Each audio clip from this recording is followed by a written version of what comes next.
I fought in the Western Desert, and I was in the Western Desert from the very commencement of hostilities, first in Mosamatru, then in Sidi Barrani, in Wavell's first push. I served right through the siege of Tobruk, the whole 9 months, and then we refitted, moved up the desert, and the regiment was ordered to fight a rearguard action and to fight to the last man and the last round, which we did. I lost my regiment, lost all my friends, and was taken prisoner.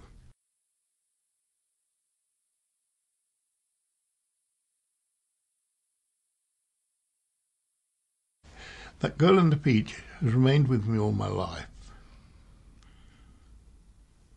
I can barely think of her without emotion.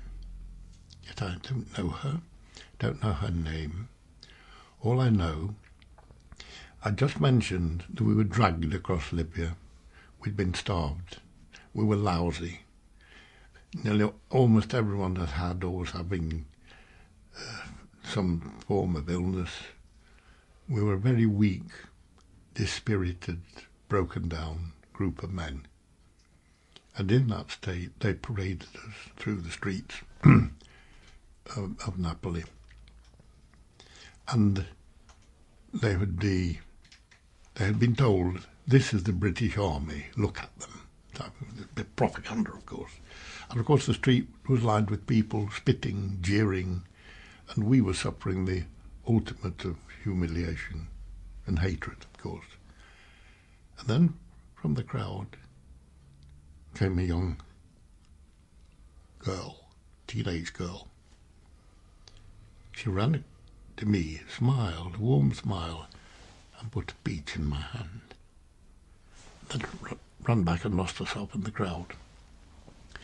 And she remained to me as the epitome of something really wonderful, because behind all the jeering crowds or whatever it is that's happening in the world, where masses are being fed by propaganda and hate and all the things, there's always a reason. There's always someone hidden away who is prepared to look at things through different eyes. And I always think, there's a girl with a peach everywhere.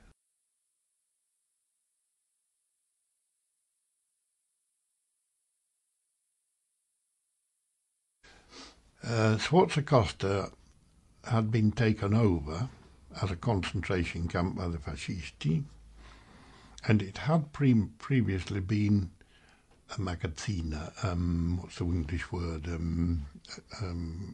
warehouse. It had been warehouses. The floors were concrete. They were huge spaces, empty spaces for storing goods, into which they had placed hundreds of wooden bunks, 3-tiered bunks. After the war, I went to Dachau to look round, and they had the identical bunks, the same things, identical, same plan. 3 tiers, and they were put so close together that to walk between the aisles, you had to walk sideways. In other words, we were just packed in, humanity. And the bed was slats of wood with spaces, and no mattress or anything. You lay on the slats, and the pillow was a wooden piece of wood slanting. It was the epitome of discomfort, and that is where we lived. We were packed in like sardines, and there were lights, electric lights, which were never turned off. So we never knew darkness.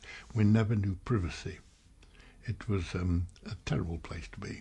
And cold? Another thing, a lot of English people think of Italy as being a place of lovely warm sunshine, which of course it is in the summer. But you can't spend the winter in Italy. You find something different, as the British Army found in that winter of the war. Now, it can be very, very cold in Italy. You can have snow, you can have frost, it can be cold. And we had no heating, and we were still wearing, for a lot of the winter, in the rags that we were still wearing from being taken prisoner in the desert, shorts and shirts.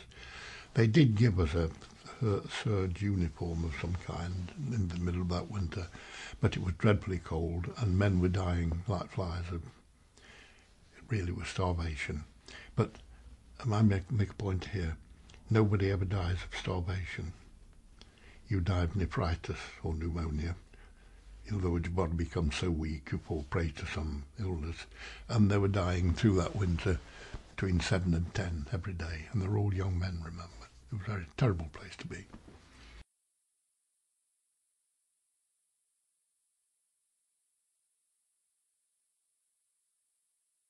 Well, I thought up this marvellous plan that I'd go not at night, but in the middle of the afternoon, the very last part of the day that anyone would expect anyone to try and escape, because I was going to try and bluff my way out.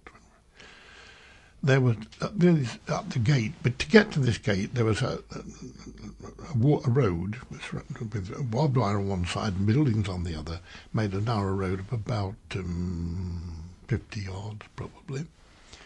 And then across this they had trestles of wood, crossed wood with barbed wire, which had to be moved when the mule carts came in. Then beyond that was the big oak gate, which stood about 12 foot high. It had a big piece of wood that swiveled round to lock it, and then on either side was one of these sentry boxes with machine gun searchlights and sentries. My idea was that I would walk up to this first barricade, which immediately they would bring the machine gun down and shout, what are you doing, or something, to which I would perfectly all right, because I could speak a bit of Italian now, you see. Perfectly all right, don't worry, it's perfectly all right, don't worry, smiling and happy, and they think, what's this? Whereupon I would walk to the next one, smiling, until I got to the gate. Then I would say, and I'd rehearse this piece of Italian, if you shoot me now, with all these men watching, when the English get here next week, they didn't get there for another year actually, but they'll hang you from the highest tree they can find. And while they're thinking of that, we open the gate and gone. That was the plan.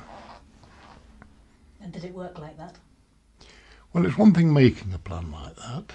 If you are a hero in a novel. But I wasn't a hero in a novel. And I'm not a hero, and I'm not very brave. And when it came to doing it, a very different matter. I daren't do it, in fact, to be honest. It was committing suicide. Anyway, I had a very good friend who'd been in the regiment with me, same regiment as myself. We were very close friends. Told him and said, will you come with me? And he said, Ray, we've been through all those battles in the desert, the Battle of Knightsbridge, all through the siege of Tobruk, all the starvation, and now you're going to throw your life away. They'll shoot you, Dad, without thinking about it. Oh, I said, wait, no, he said, no, I'm not going to do it. And so I made a little agreement with myself. If someone will go with me, I'll do it, but not alone. In other words, I was making an excuse to myself, because really I was being a coward, and I didn't want to tell myself I was, so I was giving myself an excuse. And of course, nobody would do it. And then a man, a sergeant in the Rifle Brigade, Bill Sumner, said, I'll come with you, Ray. I hated him, because if I'd have said no now, I was telling him and everybody else that I was a coward and I couldn't possibly do that. So I had to pretend. We decided we'd go the following afternoon. That was the longest night I've ever spent. And when we woke, I think it was the quickest morning I've ever spent. The time came when they all said goodbye to us, because it was virtually, and we set off. And as we're walking down through the prison camp to turn right to move these barricades, I realised that my mouth was so dry I couldn't even speak. Anyway, we did turn and approach these barricades, and as I demanded, down came the machine gun. Che fai? Dove vai? And I replied, niente. And it worked. They didn't know what to do. And I'm smiling and happy, trembling actually, terrified. Walked up to the gate with two others, and while I'm saying my speech about hanging them from trees, he's unlocking the gate, and before they had time to think, we'd gone across the road and into some trees and away. And that's how I got out of the camp.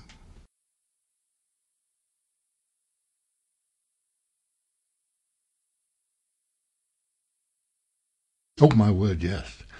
Within second minutes, the officers took over and, ran around, and because other men were now rushing the gates, and some men did get out.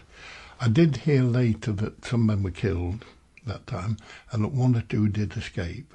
But by this time, we had gone through the trees.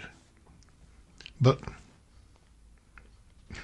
all the time I've been in the camp, I'd had a puzzle. There was a hill on the other side of the camp, quite a high hill, and I'd spent many hours looking at this hill and watched the farmer, the local Condini, ploughing the land and so on, watched it through the seasons, because we'd been in there over a year.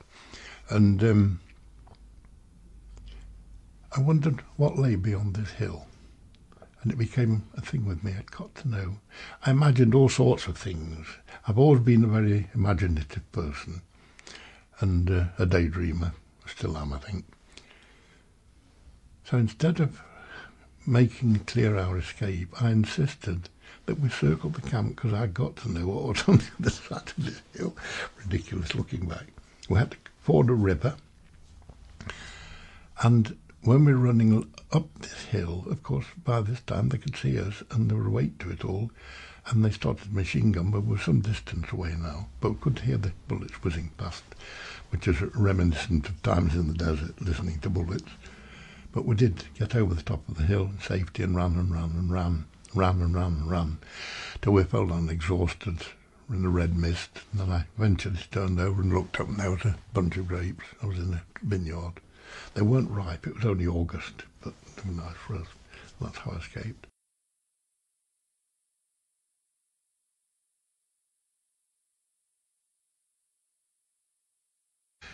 And then an elderly lady came with a besom, sweeping the front of the... I knew she wasn't sweeping the front of the house. She was coming to look at us. And she said, "Who are you? Who are you?" And I spoke in Italian, obviously.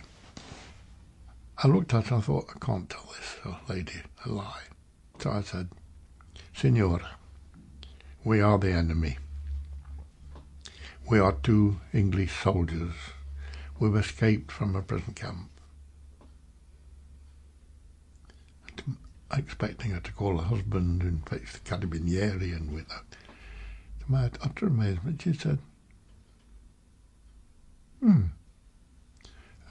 "Okay, all right. We shall be eating shortly. Ne fa niente, fra poco mangiamo." I couldn't believe it. And so later the men and the women came back from where they'd been working, and they all came and looked at us, and then taken upstairs to a room called the Sala di Pranzo, which meant the dining room, and there was a table laid with a cloth. And to cut this long story short, I myself sitting at a table piled with bread and food, and had a marvellous, marvellous meal. It was heaven.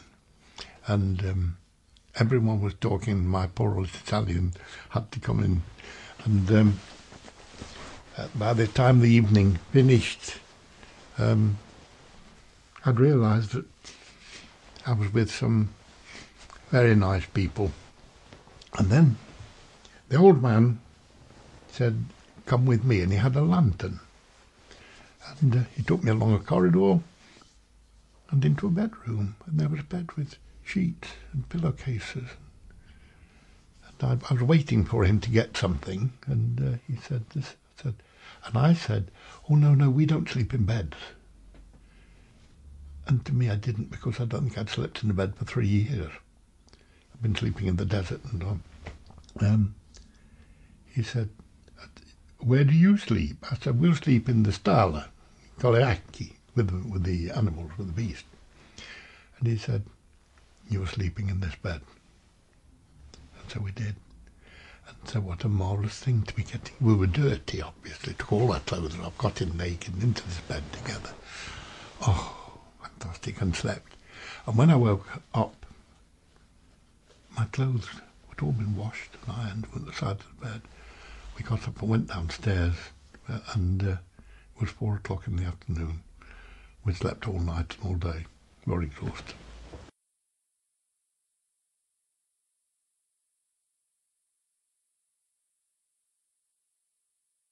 That day, when we got up, and I said, thank you very much.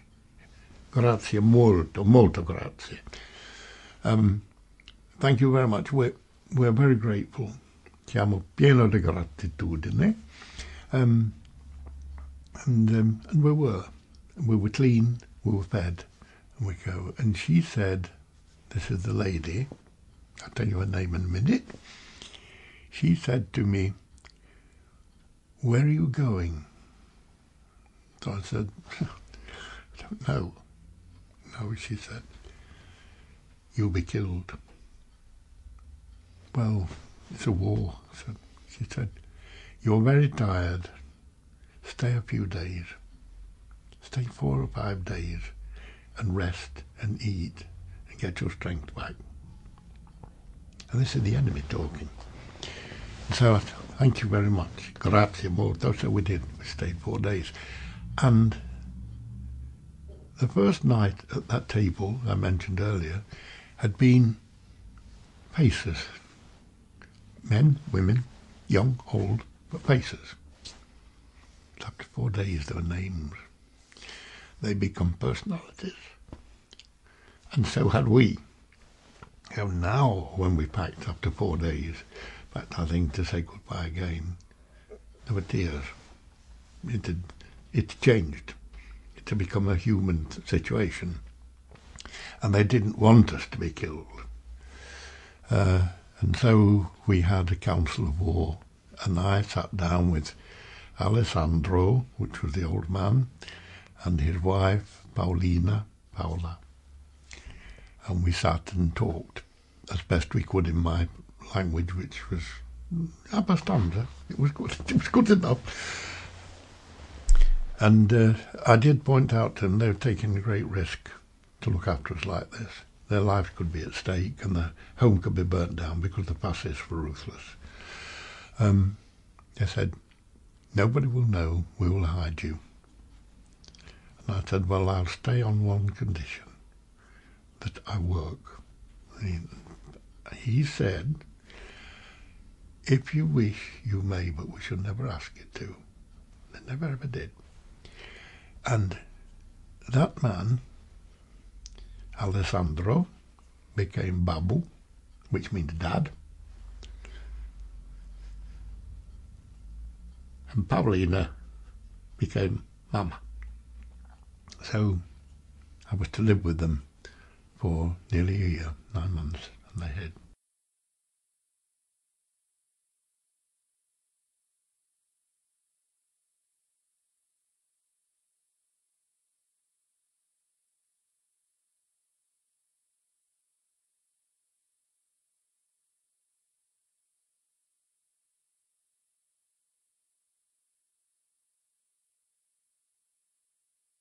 There were 16 of us in our family, and we worked. There were no tractors, of course, in those days. It was all manual labour and oxen, and it was hard work, and I wasn't used to this. And I'd just come out of a concentration camp trying to hoe all day, but they were very kind to me. We worked from sun up till sundown. It was unremitting toil, absolute poverty. At the end of the season, the padrone took half of everything we produced, so that he had about 8 of these, so that he was getting 4 whole shares for himself. We were getting 1/16 of 1 share. You can imagine, like England in the Middle Ages.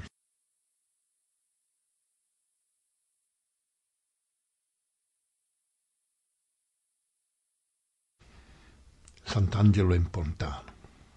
You probably know it. Let's go into the town. Now this was silly. This was very, very silly of us. We went into the town. And we found a cantina, dopo lavoro. They used to call them dopo lavoro, after work. Had a dirt floor, lamps, and a bit of a bar, very rough. Walked in there with our money. We got money. And ordered 2 litri di vino. We took it to a table. We'd had nothing to eat all day. We started to drink wine. It went to our head.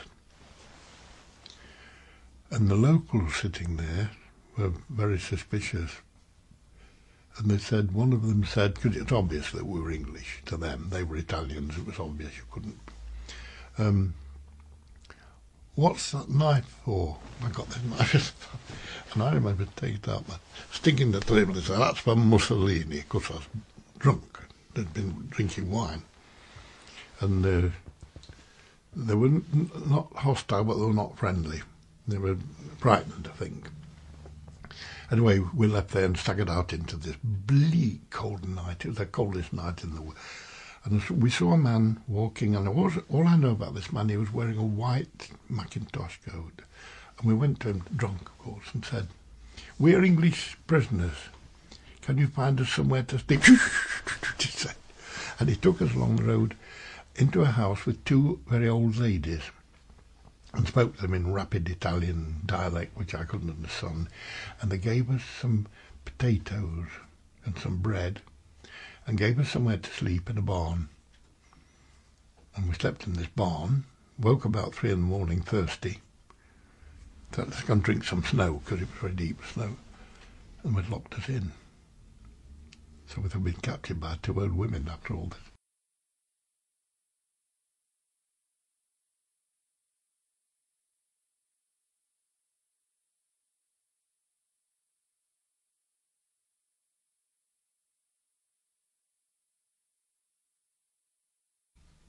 The Royal Air Force dropped some parachutes.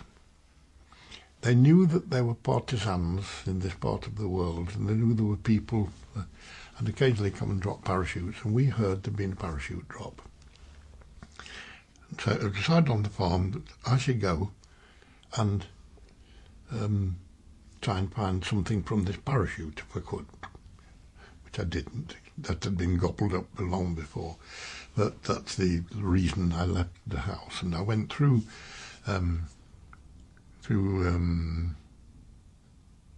Montapone, Montevedon Corrado, and down. I never ever went into Monte Giorgio. It was too dangerous, too big a town. But I did make my way down eventually to Piana di Monte Giorgio, which is the smaller village on the plain, whereas Monte Giorgio is on the hill, as you know. And I got some money, because they'd given me from the farm a bit of money to go with, to try and get.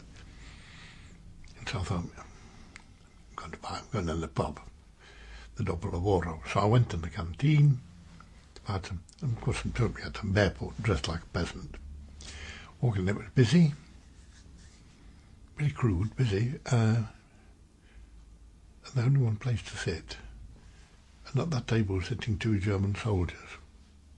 Well, all right, I'm an Italian peasant. So I walked down, Sera, and they could speak the odd word of Italian, of course, they could, buonasera. Ordered my wine, sitting there, talking to them, and they're talking in pidgin Italian, and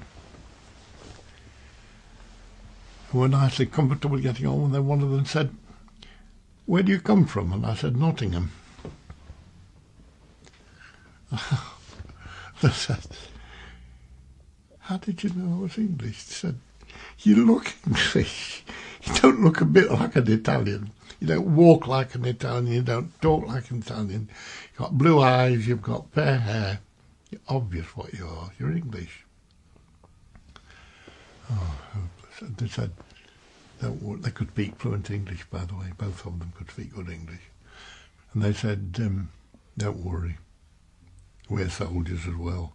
I'm an escaped prisoner, said, yeah. They said, good luck. If you can get home, that's probably more than we'll do, you know. And spend the night with us, and you're all right. So we spent the night together, and got to the door, shook hands, and then I ran, just in case, and I heard them laughing. So I spent an evening with 2 German soldiers. Amazing, isn't it?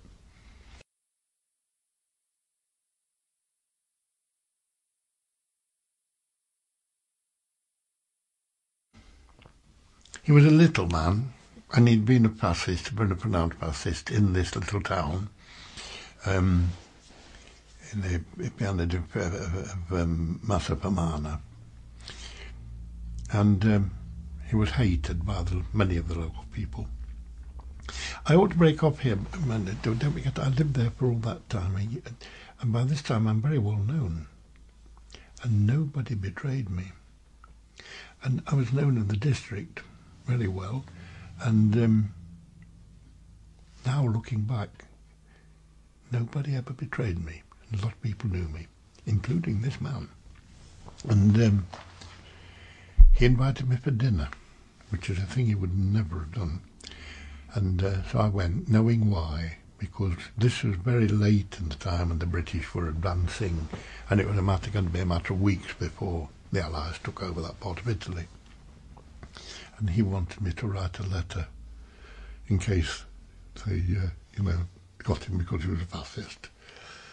So I had my meal and plenty of wine, and I ate as much as I possibly could, and then I wrote his letter for him, in English, of course, which he couldn't read. I put, to whoever receives this letter, point out that this man has been a pronounced fascist, a great supporter of Mussolini. He's been a terror of the local people. My suggestion is that you take him to the nearest tree and hang him. And please give my best wishes to Winston Churchill when next you see him. It'll look nonsense, of course. And he thanked me very profusely. And I often wonder what officer he handed this to, really, because they wouldn't have harmed him anyway, you know. Oh, dear. Yeah.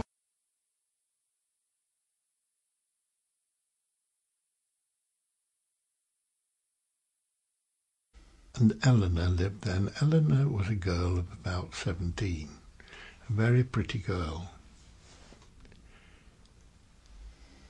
Typical Italian, dark hair, lovely eyes, very kind girl. And Eleanor fell in love with me,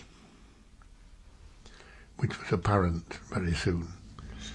And every Saturday, Eleanor used to walk all the way to Monte Giorgio, which is a long way to walk. And with a few coppers she got, because we were all very poor, used to buy little gifts for me. And so during the winter, I used to go and court her. I used to go when it was dark from our farm down the track, up the other side, and we would sit. But of course, there they were very, very, very strict. Those contadini are very strict, and so I had to have a chaperone. And the chaperone was the daughter from my hotel, Angelina. So we'd sit, and Angelina would sit, plaiting her straw to make hats. And we'd sit and hold hands and talk. Then she'd say, would you like some wine and bread? That was the thing, with bread and pour wine on it. It was a delicacy in those days. Yes, please. And then she'd go away and give her a minute on the road so we could have a kiss. That was what it went. Dear Lola. One night, during the winter, the fascists came, and they came to their house first, banging on the door, and anyone they got, they shot them. If they got in they weren't so much looking for escaped prisoners, they were looking for young Italians who should be in the army and who didn't, run away. But if they found any Englishmen, that was it, they just shot them. It was deep snow, and Ellen, her name was, what we called her Lella, and her cousin, young cousin, a bit younger than she, whose name was Nerina, same name as my daughter, They climbed out of their bedroom window in their night clothes, with the fascists banging through the house, slid down the roof of a barn, dropped onto the ground and ran across the field in their nighties and bare feet through the snow. If the fascists had seen that I shot them, round to our farm, banged on the door, said, "Rondo Rimondo, andare via. I fascisti." Saved my life. Marvellous. 2 young girls.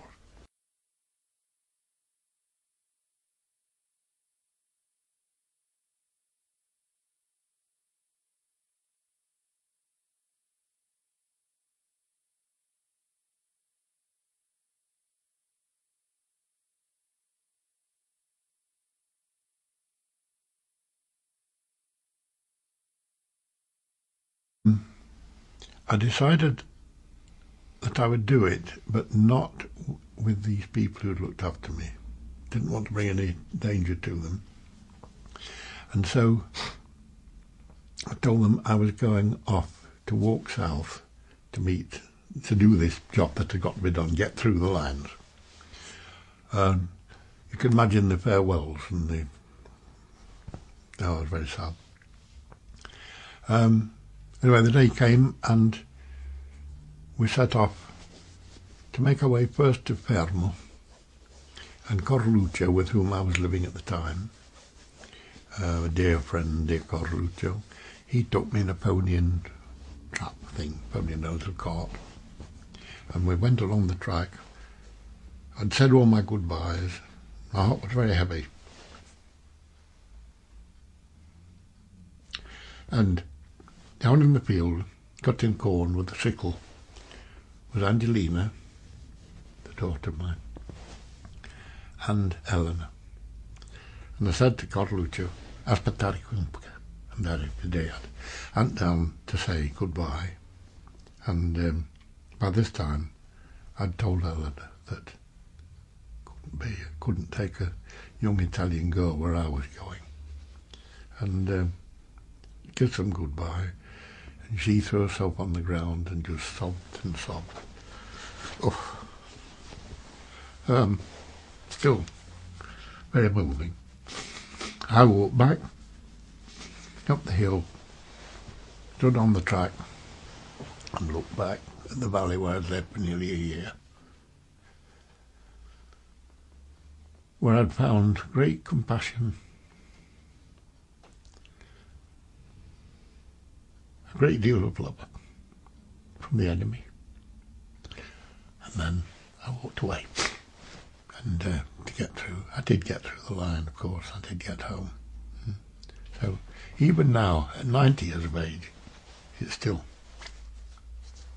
very moving.